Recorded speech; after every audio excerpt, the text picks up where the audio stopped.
Hari ini adalah pertemuan kita yang ketiga untuk belajar pendidikan agama Kristen. Hari ini kita akan masuk di bab yang kedua, yaitu iman di dalam Kristus. Dua kali pertemuan sebelumnya di bab 1 itu kita belajar pengertian tentang iman, kemudian wujud nyata iman dalam kehidupan kita. Sekarang kita memasuki di materi yang baru, yaitu iman di dalam Kristus. Tetapi sebelum kita mulai, kita belajar materi kita meminta pertolongan kepada Tuhan, kita berdoa. Terima kasih ya Tuhan untuk waktu yang Engkau sediakan buat kami belajar akan firman. Buka akal dan pikiran kami agar firman-Mu boleh kami pahami dengan baik. Ini doa kami, ini ungkapan syukur kami Tuhan. Di dalam Yesus kami berdoa. Amin. Ya, anak-anak di rumah bisa mengambil bukunya, buku paket, mulai dari halaman 10. Ya. Di poin A, makna iman di dalam Kristus. Ya. Apa makna kita beriman di dalam Kristus? Ya. Anak-anakku di rumah silakan menyediakan Alkitabnya. Kita akan mengawali dengan membaca kitab pertama Yohanes pasal 2 ayat 6. Ya, firman Tuhan, barang siapa mengatakan bahwa ia ada di dalam Dia, ia wajib hidup sama seperti Kristus telah hidup. Di dua kali pertemuan sebelumnya, bagaimana sebenarnya iman harus diwujud nyatakan di dalam kehidupan kita sebagai orang yang percaya. Ya, anak-anakku pasti masih ingat apa sebenarnya iman itu. Ya, iman tanpa perbuatan hakikatnya adalah mati. Ya. Barang siapa mengatakan bahwa ia ada di dalam Kristus, ia wajib hidup sama seperti Kristus hidup. Kristus harus menjadi teladan.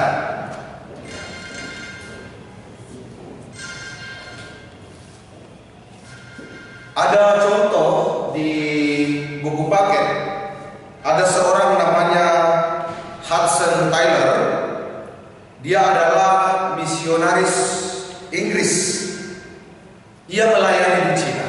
Ya, kenapa Hudson Taylor ini harus mirip seperti orang Cina atau hidup sama seperti kebiasaan orang-orang Cina, supaya Hudson ini bisa diterima dengan baik dalam lingkungan orang Cina. Ya, Hudson dia adalah pekabar Injil dari Inggris.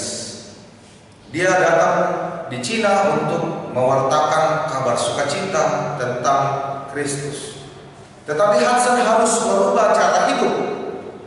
Hudson harus sama seperti kehidupan orang-orang Cina. Nah, nanti anak-anakku boleh baca di rumah bagaimana cerita seorang Hudson. Adalah seorang misionaris dari Inggris, mewartakan kabar sukacita di daerah Cina. Kemudian pembacaan kita yang kedua, yaitu dari Roma pasal 8 ayat 1. Demikianlah sekarang tidak ada penghukuman bagi mereka yang ada di dalam Kristus Yesus. Mengapa kitab Roma berbicara seperti itu? Karena kita sudah ditebus di dalam Kristus Yesus. Iman adalah anugerah Perjanjian Baru, segala sesuatu yang kita dapatkan adalah anugerah. Anugerah dari mana? Anugerah dari Allah melalui pengorbanan Yesus Kristus. Ya. Jadi dalam kitab Roma pasal 8 ayat 1 itu memberi kita kesaksian bahwa orang yang sudah mengaku dosa, orang yang percaya kepada Kristus, itu tidak ada hukuman bagi mereka.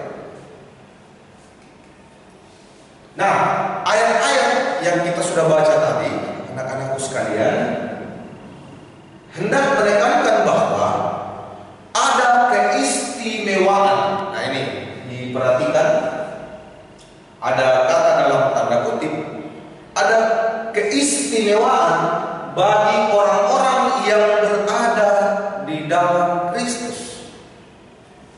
Nah, anak-anakku harus yakin dan percaya bahwa kita adalah umat ketebusan yang diistimewakan, dikuduskan, ditersendirikan.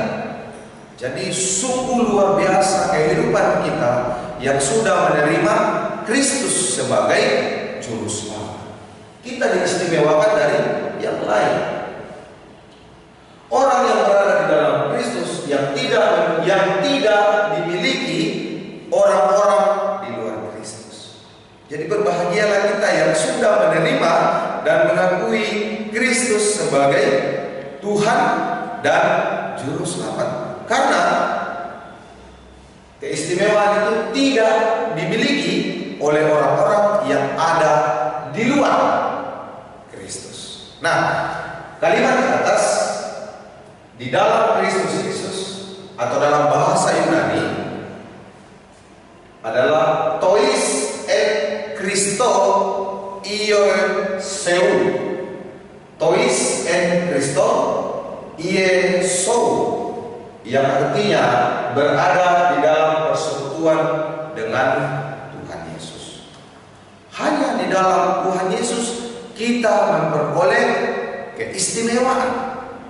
Kita memperoleh banyak sekali kelimpahan dan berkat. Jadi anak-anakku tetap dan harus yakin bahwa di dalam Kristus ada segala. Nah, berada di dalam Kristus berarti wajib. Nah, ini. Jadi mengikut Yesus bukanlah sesuatu hal yang sangat mudah. Ya. Jangan hanya kita mengaku bahwa saya percaya Yesus itu adalah Tuhan dan Juru Selamat, tetapi tidak berbuat sama seperti yang diajarkan oleh Tuhan Yesus. Nah, berada di dalam Kristus, hidup di dalam Kristus, itu hukumnya wajib, sama seperti Kristus telah hidup, yaitu memiliki perilaku, memiliki perbuatan, memiliki sikap seperti yang telah diteladankan, yang telah diajarkan oleh Yesus Kristus. Ya.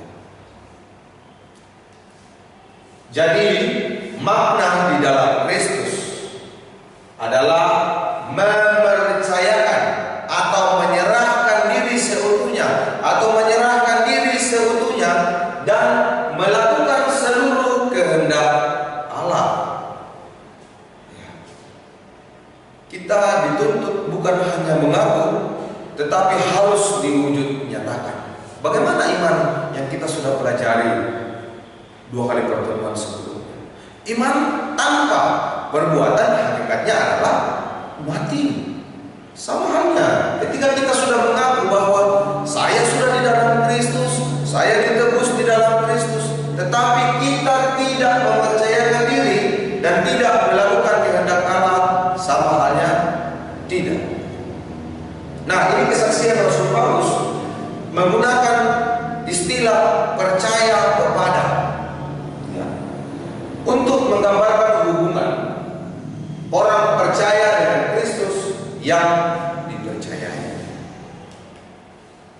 Maka percaya kepada Yesus atau percaya dalam nama Yesus berarti mutlak harus percaya kepada diri Yesus seutuhnya.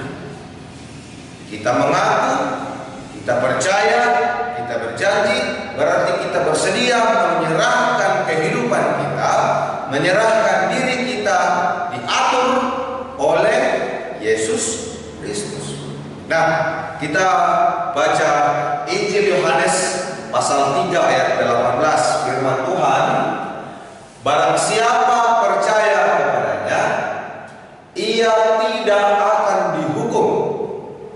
Barang siapa tidak percaya, ia telah berada di bawah hukuman, sebab ia tidak percaya dalam nama Anak Tunggal Allah. Barang siapa yang percaya, ia tidak akan dihukum. Tetapi barang siapa yang tidak percaya, ia berada di bawah hukuman, karena tidak percaya kepada Kristus sebagai Anak Tunggal Allah. Betapa besar pengorbanan Yesus Kristus untuk setiap kita yang telah berbuat dosa. Kemudian di bagian B, akulah jalan, kebenaran, dan hidup. Nah, ini nats yang sangat familiar, sangat-sangat lazim bagi kita semua. Injil Yohanes pasal 14 ayat 6. Kata Yesus kepadanya, akulah jalan dan kebenaran dan hidup.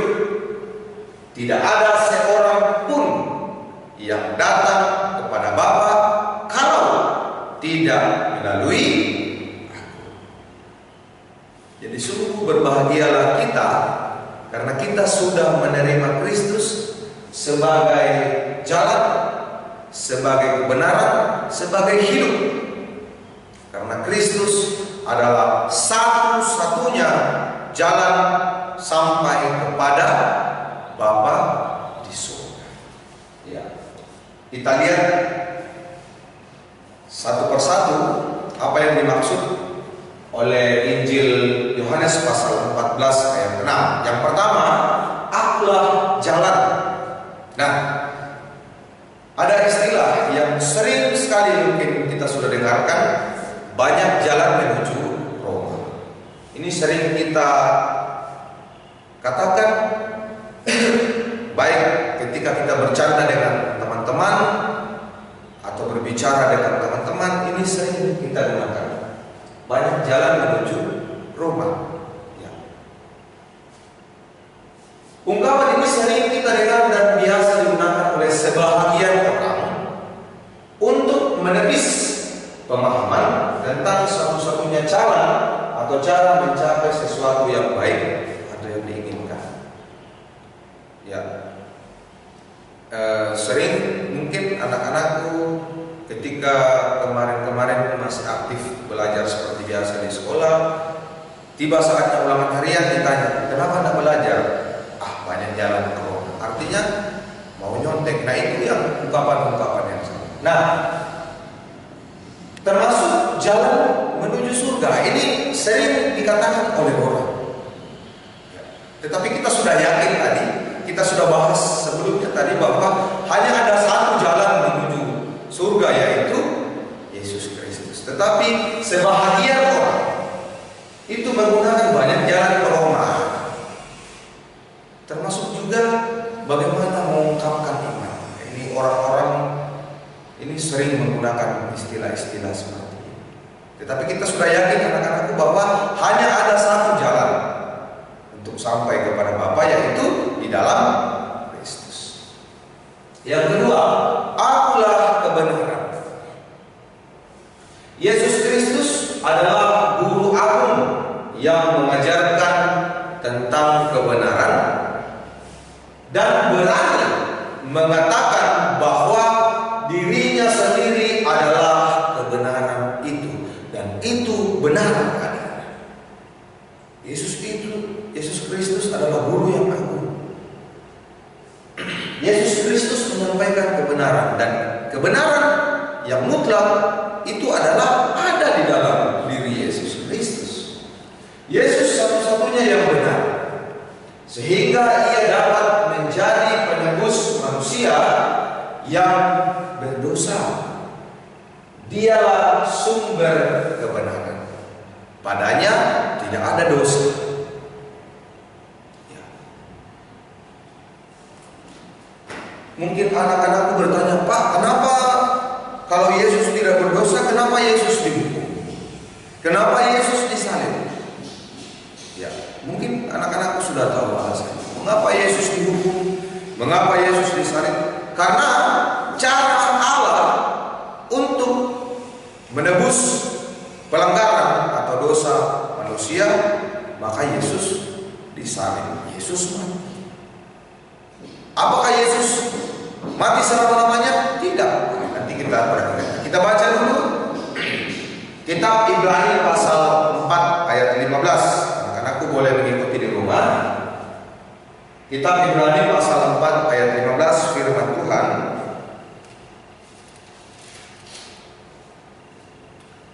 Sebab imam besar yang kita punya bukanlah imam besar yang tidak dapat turut merasakan kelemahan-kelemahan kita. Sebaliknya, sama dengan kita, ia telah dicobai, hanya tidak berbuat dosa. Ini kesaksian kitab Ibrani pasal 4 ayat 15. Yesus itu pernah dicobai. Pasti anak-anakku sudah tahu cerita tentang pencobaan Yesus pada dulu. Yesus pernah menangis. Kenapa Yesus menangis? Karena sering melihat perbuatan-perbuatan manusia yang tidak. Yesus pernah marah di bait Allah. Kenapa Yesus marah di bait Allah? Karena bait Allah disalahgunakan oleh orang-orang tertentu berjualan di bait Allah, maka Yesus marah. Tapi satu hal yang berbeda dari sisi kemanusiaan Yesus adalah Yesus tidak berbuat dosa. Itu disaksikan oleh kitab Ibrani pasal 4 ayat 15. Kemudian yang ketiga, akulah hidup. Kalimat Yesus akulah hidup itu mengandung makna yang lebih dalam lagi. Yesus tidak hanya di dalam dunia sebagaimana manusia lainnya. Di poin 2 tadi, Yesus merasakan kelemahan-kelemahan. Sebab setelah kematiannya, pada hari ketiga, sebagaimana yang telah dinubuatkan, Yesus bangkit dari antara orang mati. Ya. Yesus tidak mati selama-lamanya. Hari ketiga, Yesus bangkit mengalahkan maut. Itulah Tuhan dan Juru Selamat kita. Ya. Anak-anak pasti ingat dengan firman Tuhan mengatakan, akulah hidup. Barang siapa yang percaya kepadaku, ia akan hidup walaupun ia sudah mati. Ketika kita percaya, yakin, kita akan dibangkitkan. Sama seperti Yesus mengalahkan maut. Yesus menang atas maut. Yesus menang atas kematian. Ya. Jadi anak-anakku di rumah perlu dan sangat-sangat perlu dipahami bahwa jangan hanya sekedar mengaku, jangan hanya sekedar berjanji, jangan hanya sekedar percaya, tetapi harus melakukan setiap kebenaran-kebenaran firman di setiap langkah kehidupan kita. Ya, jadi anak-anakku sekalian yang ada di rumah, demikianlah pelajaran kita hari ini. Bapak Guru berharap materi hari ini boleh dipahami dengan baik, ya, diikuti dengan baik. Semoga bisa menuntut kita tetap belajar di rumah. Anak-anakku tetap semangat untuk menutup